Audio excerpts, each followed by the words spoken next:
दोस्तों, पिछले वीडियो में हमने जो है वो शिवालिक की जो पहाड़ियाँ हैं उनके बारे में जो है बड़े अच्छे से जान लिया था। और साथ में हमने ये पढ़ लिया था कि जो हरियाणा में अरावली श्रृंखला है ये हरियाणा के किन किन ज़िलों में है। ओके, यहाँ तक हमने जो है वो कवर कर लिया था। ठीक है, हरियाणा में अरावली श्रृंखला का विस्तार किन ज़िलों में है ये सभी हमने पढ़ लिए थे। भिवानी, चरखी दादरी, महेंद्रगढ़, रेवाड़ी, गुड़गांव, फरीदाबाद, पलवल और मेवात में है। ठीक है, ये आप देख सकते हो इंडिया का मैप जिसमें अरावली जो है वो फैली हुई है। अब हम बात करते हैं कि हरियाणा में अरावली की सबसे ऊंची चोटी जो है वो कहाँ पर है। ये मोस्ट इम्पोर्टेंट क्वेश्चन बन जाता है अरावली के पॉइंट ऑफ व्यू से कि हरियाणा में, जैसे हमने बात की थी इसकी शिवालिक की कहाँ पे है जी? करो है।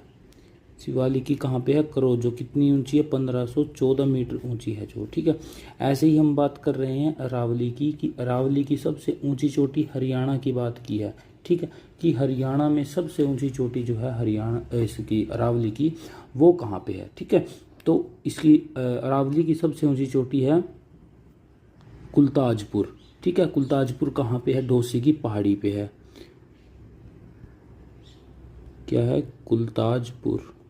ठीक है, अच्छा, कई बार इसकी जो है वो ऊंचाई भी पूछ सकता है। तो 652 मीटर जो है इसकी ऊंचाई है। और पहाड़ी का नाम क्या है? डोसी की पहाड़ी।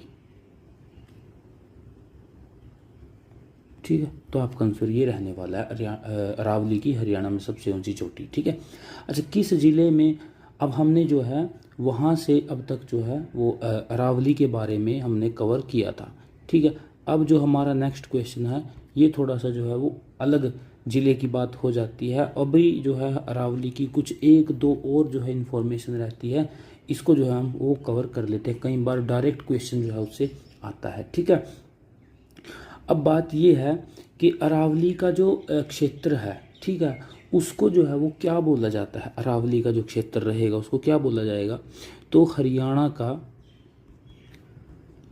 पथरीला क्षेत्र।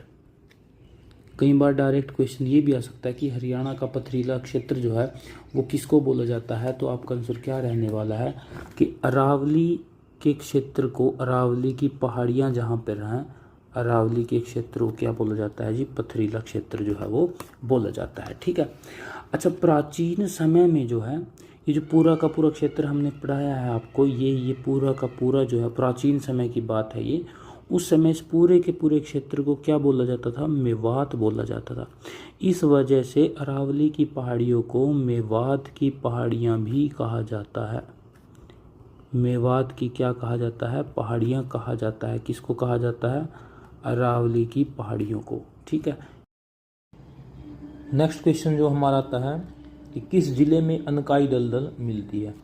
ठीक है, अनकाई दलदल मिलेगी किस जिले में? तो आपका सही आंसर क्या रहेगा जी? सिरसा जिले में अनकाई दलदल मिलती है। ठीक है, अच्छा, कई बार ये होता है कि अनकाई दलदल के बारे में ये पूछ लेते हैं कि इसकी समुद्र तल से ऊंचाई कितनी है। तो इसकी जो है 200 मीटर से कम समुद्र तल से ऊंचाई है। समुद्र तल से ऊंचाई है इसकी यहाँ पे। ठीक है, तो अगर मैं बात करता हूँ, अच्छा, सिरसा के भी पर्टिकुलर किस हिस्से में जो है आपको अनकाई दलदल जो है वो देखने को मिलती है। तो सिरसा का एक दक्षिणी भाग में, सिरसा के दक्षिणी भाग में जो है आपको अनकाई दलदल देखने को मिलती है।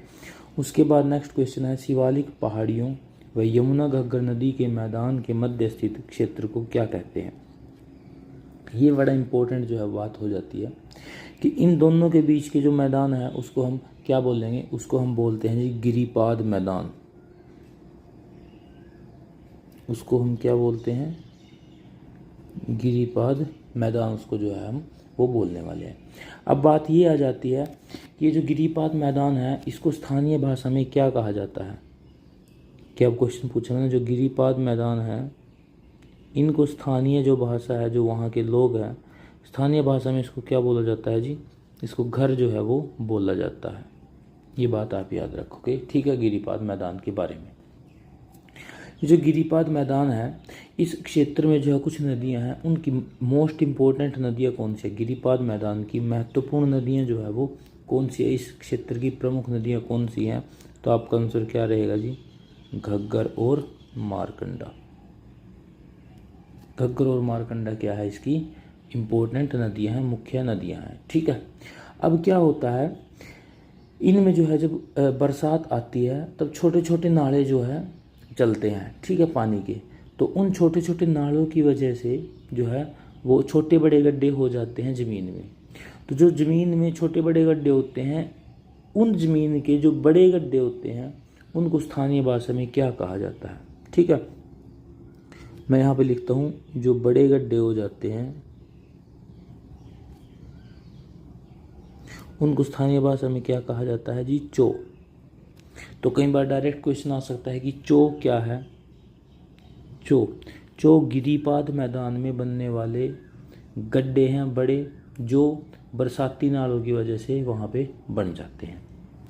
उसके बाद आता है जी, घग्गर नदी द्वारा निर्मित बाढ़ मैदान को स्थानीय भाषा में क्या कहा जाता है? अब अभी आपको बताया था क्या कहा जाता है जी? घर, वहाँ पे उनको बोला जाता है। मारकंड, अच्छा अब ये इम्पोर्टेंट हो जाता है कि मारकंडा नदी द्वारा निर्मित बाढ़ मैदान को स्थानीय भाषा में क्या कहा जाता है? स्थानीय भाषा में क्या कहा जाता है जी? बेट कहा जाता है। क्या कहा जाता है? बेट। इसका आंसर जो है वो गलत रहेगा। यहाँ पे हमने घर जो है वो गलत लिख दिया। जो घर था वो क्या है? वो गिरिपाद मैदान को बोला जाता है। घग्गर नदी द्वारा निर्मित बाढ़ मैदान को हम क्या बोलेंगे? यहाँ पे हम बोलेंगे जिसको नैली। और जो मारकंडा नदी जो है वो बाढ़ मैदान को बनाएगी, उसको हम क्या बोलेंगे? उसको बोलेंगे हम बेट। अच्छा, एक नदी और आती है इसमें, वो है सरस्वती नदी। तो इसके मैदान को हम क्या बोलते हैं? इसके मैदान को बोलते हैं हम छछड़ा। तो हमने 3 पढ़े हैं अभी मैदान। एक तो हमें पढ़ा है नैली, एक हमने पढ़ा बेट, और एक हमने पढ़ा छछड़ा। छछड़ा किसका है? सरस्वती नदी का। बेट किसका है? मारकंडा नदी का मैदान। और नैली किसका है? जो है घग्गर नदी का मैदान है। जलोढ़ मैदान की प्रमुख नदियाँ कौन सी हैं? जो जलोढ़ मैदान है उसकी प्रमुख नदियाँ जो है वो कौन कौन सी हैं? तो इम्पोर्टेंट बात हो जाती है। सबसे पहले इसी का आंसर देखते हैं, इसकी प्रमुख नदियाँ कौन कौन सी हैं। तो आपका आंसर क्या रहेगा जी? मारकंडा। उसके बाद रहती है आपकी सरस्वती। उसके बाद रहती है आपकी चोटांग। और उसके बाद रहती है आपकी यमुना। ये 4 जो है वो प्रमुख नदियाँ यहाँ पे रहने वाली हैं, ठीक है, जलोढ़ मैदान की। अब ये जो जलोढ़ मैदान है इसको स्थानीय भाषा में क्या बोला जाता है? इसको स्थानीय भाषा में बांगर भी बोलते हैं। अब ये जो मैदान है इसके भी जो है वो 2 हम पार्ट कर सकते हैं। एक पार्ट तो रहेगा जलोढ़ मैदान जो है क्या रहेगा? जो जलोढ़ मिट्टी है नदियों के द्वारा लाई गई उसको हम बोलते हैं जलोढ़ मैदान, ठीक है। हरियाणा के ज़्यादातर भाग में जो है क्या है वो जलोढ़ मैदान फैला हुआ है। अब इस जलोढ़ मैदान के भी आगे 2 पार्ट हो चुके हैं। एक को हम बोलते हैं जी खादर, एक को हम बोलेंगे क्या? बांगर। आपको पता होगा जो खादर है जिसमें नवीनतम मिट्टी पाई जाती है नदियों के द्वारा लाई गई, उसको हम क्या बोलते हैं जी? खादर। और जिसमें जो है पुरानी मिट्टी पाई जाती है उसको बोलते हैं हम बांगर। जो बांगर का एरिया है वो थोड़ा ऊंचा एरिया है, और ये जो खादर का जो एरिया है वो क्या है? वो निचला एरिया है, ठीक है। चलिए, अच्छा कई बार ये भी क्वेश्चन पूछ सकता है कि जलोढ़ मैदान किन फसलों के लिए बहुत ज़्यादा फ़ायदेमंद साबित होता है? तो हर टाइप की फसलें यहाँ पे हो जाती है, बहुत ज़्यादा, सबसे ज़्यादा अधिक उपजाऊ भूमि होती है ये जलोढ़ मैदान। गेहूं की और धान की जो फसलें रहेंगी वो मुख्य फसलें यहाँ पे रहने वाली हैं, ओके। उसके बाद क्वेश्चन हमारा आता है, बालू के जमाव के कारण रेतीले मैदान किन जिलों में है? ठीक है, जो अरावली की पर्वत श्रेणी है, अरावली की पर्वत श्रेणी, उसमें जो है हवा के जमाव के, हवा में जो है जो बालू आता है, रेत आता है, उसके जमाव के कारण जो है वहाँ पे रेतीले मैदान बन जाते हैं। अब इम्पोर्टेंट बात है कि ये किन किन जिलों में बनते हैं मुख्यतः। तो आपका आंसर क्या रहने वाला है जी? महेंद्रगढ़ सबसे इम्पोर्टेंट ज़िला है।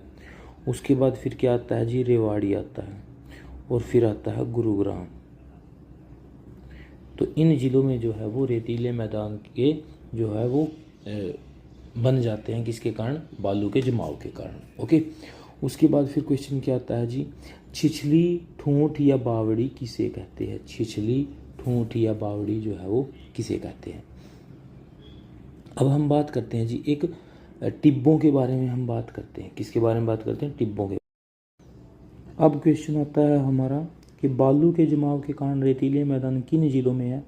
तो जो हरियाणा का पश्चिमी भाग रहने वाला है, जो राजस्थान से रिलेटेड है, जो राजस्थान के साथ का लगता जिला है, या फिर आप दक्षिण पश्चिमी इसको बोल सकते हो, तो वहाँ के जो ज़िले रहेंगे उनमें जो है इस तरीके के मैदान जो है रेतीले मैदान वो बनेंगे। क्योंकि राजस्थान से जो हवा आएगी वो जो अपने साथ रेत लेकर के आएगी, तो वहाँ जहाँ पे भी वो जमेगा, जहाँ पे भी आकर के वो रुकेगी वहाँ पे हवा, तो वहीं पे क्या है उस रेत को छोड़ देगी। और जैसे ही उस रेत को वो छोड़ेगी तो एक टिब्बे से बन जाते हैं ऐसे। ओके, और इन टिब्बों की ऊंचाई कई बार 3 मीटर से लेकर के वो 15 मीटर तक इनकी ऊंचाई होती है। ये भी इम्पोर्टेंट क्वेश्चन हो जाता है। ठीक है, अच्छा बात ये इम्पोर्टेंट है कि किन किन जिलों में बनता है। अगर आप मैप पे देखोगे वहाँ पे आपको कौन कौन से जिले जो है वो मुख्यतः देखने को मिलेंगे। आपका आंसर रहने वाला है जी सिरसा। सिरसा के बाद आपका आंसर रहेगा जी हिसार, फिर रहेगा आपका भिवानी, फिर रहेगा आपका रेवाड़ी, फिर रहेगा आपका महेंद्रगढ़। तो इन जिलों में जो है मुख्यतः मैं बात करता हूँ जो है वो बालू के जमाव के कारण रेतीले मैदान जो है यहाँ पे उनकी फॉर्मेशन हो जाती है। ठीक है, अब ये रहेगा जैसे कि यहाँ पे एक टिब्बा जो है वो या फिर रेत जो है वो पड़ा है, जैसे ही आगे हवा आएगी तो क्या करेगी, यहाँ से उठा करके इसको यहाँ पे इसको प्लेन कर देगी और आगे जा करके इसका जमाव कर देगी।